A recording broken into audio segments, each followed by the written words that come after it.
Bienvenue, on est au musée Dark Art à Québec pour Horreur Québec. Moi, c'est Raphaël Boivin. Vous me connaissez pour mes nombreuses critiques, la série de critiques horreur de B à Z et pour Horreur Québec, le balado. On s'en va rencontrer Patrick Anctil puis deux autres exposants dans le musée. Puis on va vous présenter un peu ce qu'on peut voir dans cette exposition-là. Donc on y va!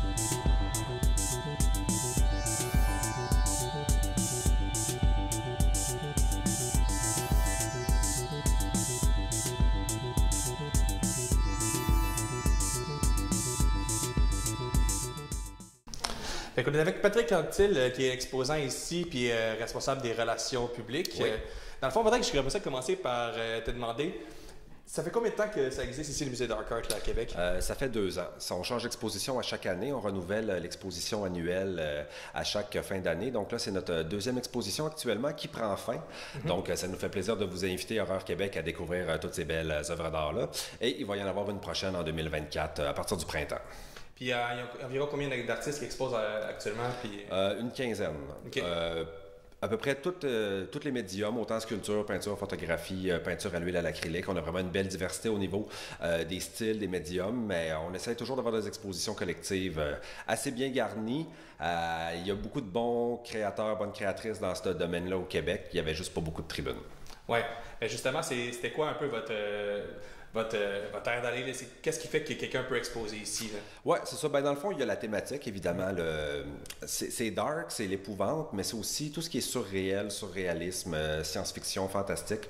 On essaie de ratisser large quand même, mais c'est aussi la qualité technique. On veut des choses qui sont bien exécutées, qui sont des œuvres d'art qui sont techniquement avancées. C'est le critère de sélection en plus de la thématique, là. Mm-hmm.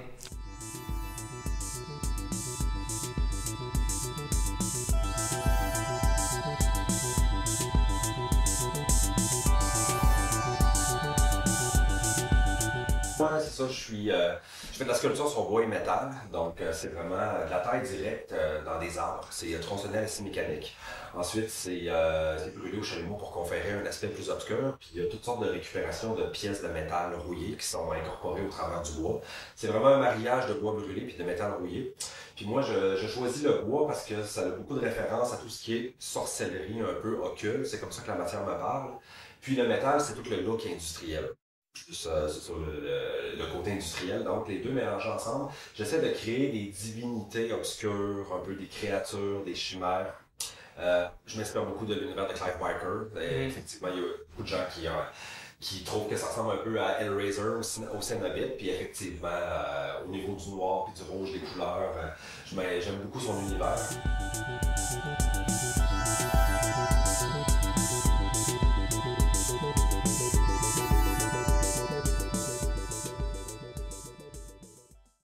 Ma démarche artistique, je m'inspire beaucoup des mythes, légendes, littérature aussi au travers.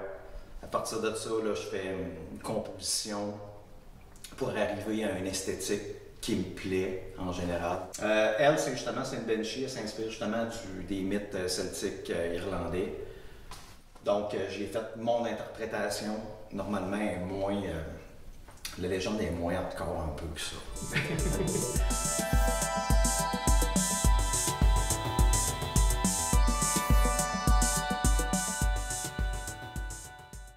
Pour moi, l'espace de la peinture, la toile, c'est comme une fenêtre vers un autre univers dans lequel tout est possible. Puis souvent, quand je commence une œuvre, ça part d'une impulsion, d'une émotion brute. Puis à partir de là, je me ramasse une banque d'images.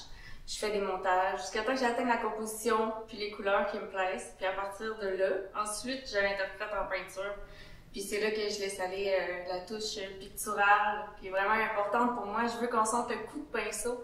Puis le moment qui est magique pour moi, c'est quand justement toutes les petites taches s'agencent, puis là tu vois surgir la forme, la figure, tu sais, qui est un peu métaphorique. Il y a des cas où je collabore avec des groupes de musique, puis à ce moment-là, l'inspiration part plus du concept, du band. J'adore ça parce que ça me fait sortir de ma zone de confort, ça m'amène à visiter des sujets que j'aurais jamais abordés sinon. Et aussi dans ce cas-ci, par exemple pour Sacre Noir, c'est surtout la palette de couleurs vraiment black metal, old school, que j'aurais sûrement jamais été dans le monochrome comme ça, mais j'ai adoré l'expérience justement, ça m'a obligée à aller plus dans les contrastes, les valeurs, puis vraiment explorer l'univers glacial qui fait très bien avec leur musique, je trouve.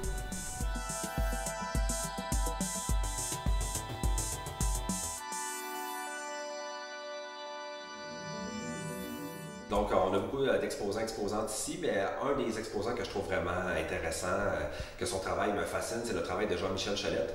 Donc, on a des peintures ici qui sont réalisées à l'aérographe, communément appelé le airbrush. C'est de la peinture propulsée au pistolet. On voit souvent ça sur les motos. Lui, il a fait ça sur panneau de bois. Donc, la peinture touche pas vraiment au panneau, ce qui fait que c'est flou, c'est vaporeux. Le grand mot pour parler de son travail, c'est diaphane. Et Jean-Michel, j'aime beaucoup son univers artistique et il a travaillé pour Patrick Sénécal, entre autres choses. Et il nous a apporté un tableau original qui a servi pour le roman Fin, qu'on expose actuellement. Donc, c'est une pièce intéressante à découvrir pour le public. Puis, anecdote intéressante aussi, Jean-Michel, il s'est créé son atelier de peinture dans une église, une magnifique église dans les cantons de l'Est, qui a acheté puis qui a tout redécoré. C'est un artiste qui est beaucoup inspiré par l'occultisme. Fait que de faire son atelier de création dans une église, c'était vraiment conséquent avec toute sa démarche artistique. Puis on est très fiers de présenter son travail ici au musée.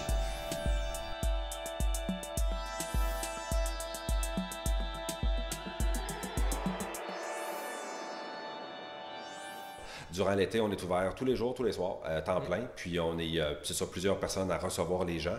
On a une petite section boutique à l'entrée. C'est un musée qui est entièrement privé, qui appartient au photographe Patrick Gendron. Donc, il n'y a pas beaucoup de musées privés. Donc, si vous voulez venir découvrir vraiment des beaux univers pour 10 $, c'est le coût d'entrée pour les expositions.